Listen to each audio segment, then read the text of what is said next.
What's up mga bay? It's your bay, you back rider. So maraming salamat po sa panonood ngayon at welcome po sa vlog natin ngayon. So pasensya na, medyo pangit yung background natin. By the way, ngayong araw na po na ito ay gagawa tayo ng review sa bagong pipe natin na nabili from El Rey doon sa Maynila. So hindi po ito sponsored video, hindi po ito sponsored pipe. So gagawan ko lang po ito ng review dahil bago po naman yung pipe natin. Okay? So pakita ko muna sa inyo kung ano yung pipe.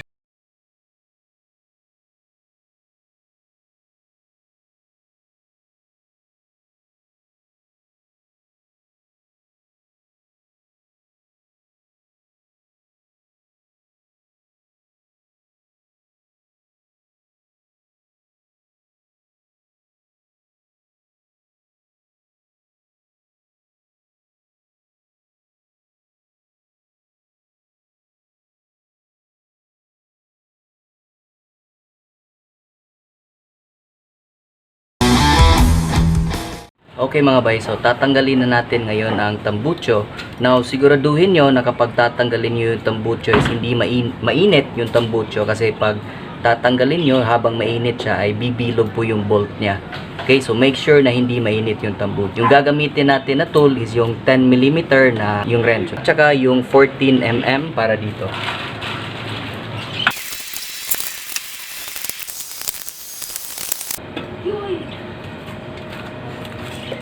So ayan mga bay, natanggal na natin yung tambucho. At make sure na katapos yung tanggalin yung tambucho ay hindi yung mawawala yung mga nut, yung lock sa tambucho. At more importantly, dapat hindi mawala yung gasket. Kasi kapag walang gasket, magba-backfire po talaga siya kapag nawala po ito. Po yun, napakabigat compared po sa MT8 na napakagaan. So napapansin nyo sa tip dito, parang wala siyang guide na lalabas para malagay yung gasket. So i-make sure nyo lang na nakafit talaga yung gasket.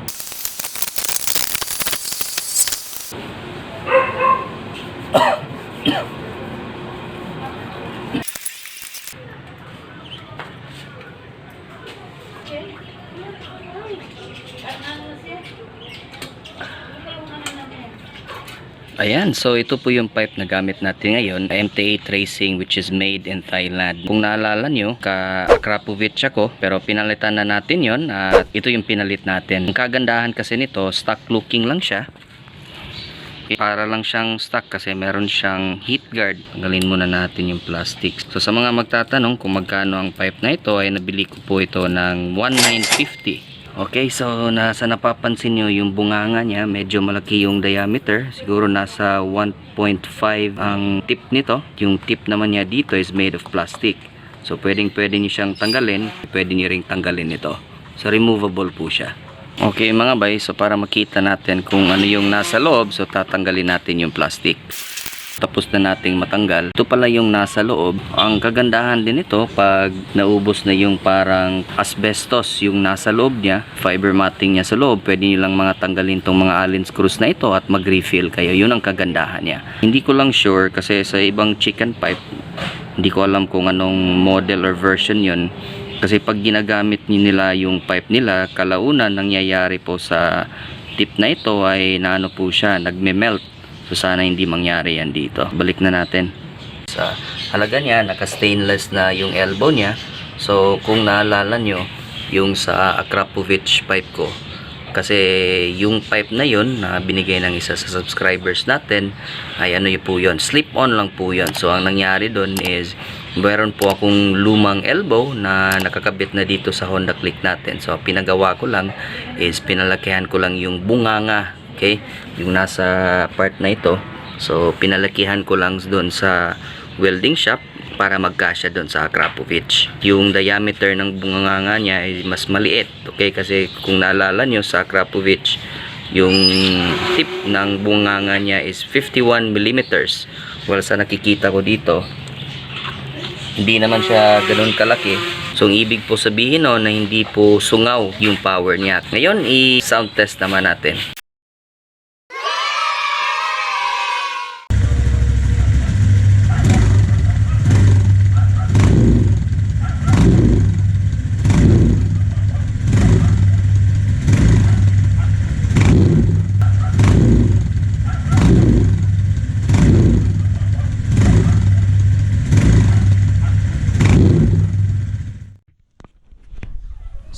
Ayan mga bay, yan po ang kagandahan niya kasi pag inon nyo siya ay para lang siyang stock. Okay, hindi siya ganun kaingay. At kung i-review naman ay okay po yung sound niya. Bassy po yung sound niya, hindi siya parang tunog lata na nakakairita sa tenga. So sa pipe na po na ito, nagustuhan ko kasi bassy yung sound. So mamaya meron tayong lakad, ititest natin yung pipe kung ano yung performance niya at gaano siya kaganda pakinggan kung nasa road na tayo. Okay? So kita-kits na lang tayo mamaya. So see you on the road. Okay mga bay, so ito ngayon ginagamit na natin yung pipe. Okay, so ito po yung tunog niya kapag ginagamit. Test ka natin ng saglit, accelerate tayo ng kaunti.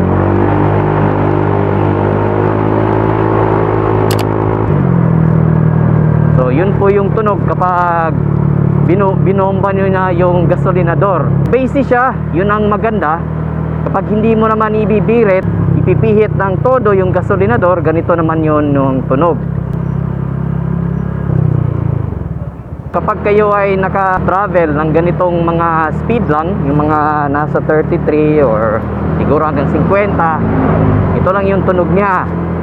Low key talaga yung tunog niya. Talagang hindi mahalata na aftermarket ito, ano?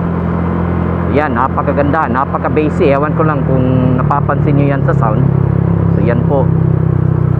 Yan po yung pag-decelerate. Parang nag-roar. Ginagawa mo! Ngayon, pupunta pala tayo ng Motology. Kasi meron silang event, meron tayong pagdadaluhan doon. Meron kaming meeting kasama si PH Motor Thread at saka si Hello, I'm Daddy Ken. So kung hindi pa kayo subscribe sa channel nila, check out niyo po yung channel nila. Nasa link po yung descriptions, okay?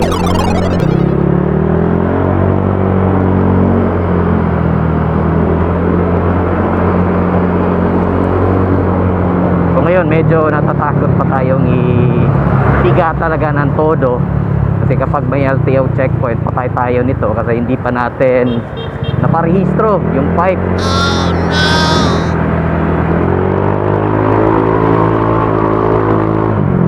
Oh, pangis!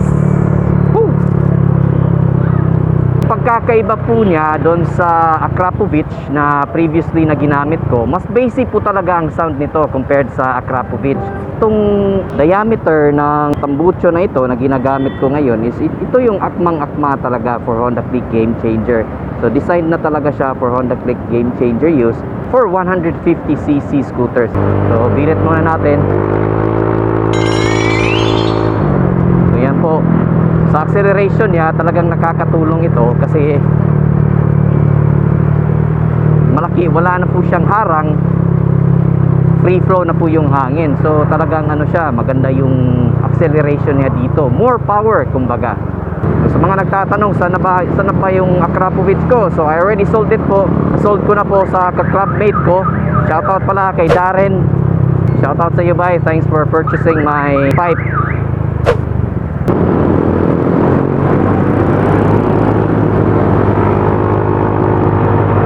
Okay, comparison naman po sa power niya. So sa nakikita nyo, dun po sa Akrapovic na gamit ko, napansin ko lang na matagal po makuha yung 60. Test ko ha, tingnan nyo.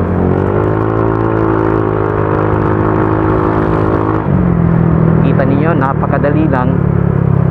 Siguro mga 5 or 6 seconds lang yun. Hindi po pa sobrang birit niya, tapos ano na, maganda na yung, malakas na yung acceleration niya. And also baka may magtatanong kung ano yung setup ko sa panggilid, stock lang po lahat yan, yung pulley, yung drive face, lahat po except po sa bola. Lighten po yung gamit ko ngayon. I'm using all 12 grams. Hindi naman siya gaanong may diferensya sa 15 grams kasi stock pa yung pulley niya eh. Baka nagtatanong kayo bakit ko pinalitan yung bola ko, kasi nagpa CVT cleaning ako kay Sir Cedro. Kung naalala nyo, yung mga nakasubaybay talaga sa vlogs ko, papalit ako ng ball race kasi may kabig na. So since andun na naman ako at wala akong tools na nabili pa, nagawa ko na lang sa kanya, pinalinisan ko na lang yung CVT. So sa mga nagtatanong, marunong po akong mag-clean ng CVT. Yun nga lang, wala pa tayong tool, kaya pinalinis na lang natin ni Sir Cedro. Okay? So shout out Sidworks.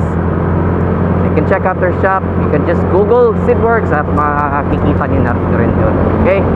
So, overall, performance sa pipe na ito ay napakaganda. Okay, considering na basic siya, pagbabasihan mo lang sa tunog, talagang pasadong-pasado to sa 115. Yung ang Akrapovic with silencer, nakuha ko ng nakuha ko ng 95 dB.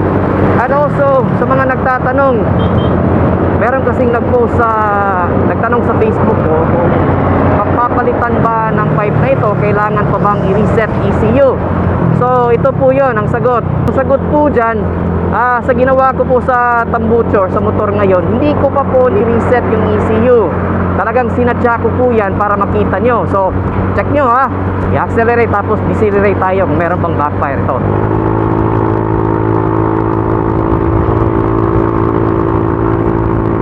Pansinin nyo pag may minor.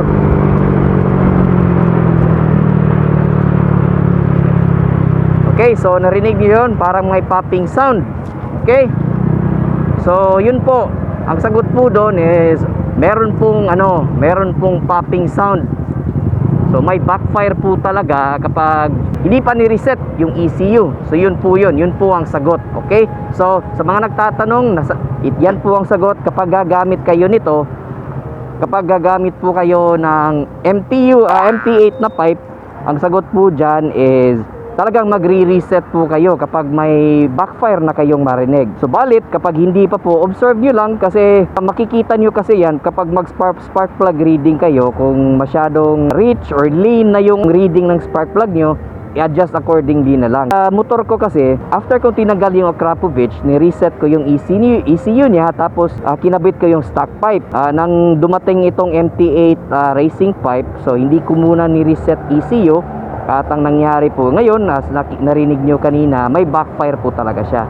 So talagang sinadya ko na hindi reset ECU para makita nyo at malaman nyo na kailangan talagang i-reset ang ECU sa Honda Click Game Changer kapag nakagamit kayo ng stock pipe. Okay? So mukhang hindi pa nakarating si Daddy Ken at saka si PH Motor Thread. So antay-antay na lang muna tayo dito. So yun mga bay, sana na-enjoy nyo itong vlog na ito. At maraming salamat po sa panonood. Uy, LTO, patay tayo dun. So maraming salamat po sa panonood. At sana meron kayong natutunan. At kung nagustuhan nyo man yung vlog natin ngayon, please do like and share this video para ma-share natin sa ibang mga kamotorista natin. And also, please don't forget to subscribe para happy po tayo lahat. At i-click nyo na po yung notification bell para updated kayo always sa lahat ng mga vlogs natin. Okay, so mga bay, so dito ko na po yan yung vlog. Maraming salamat sa panonood. Ride safe po sa inyong lahat. Peace and have a great day to all. Ganda ng helmet ko. Happy!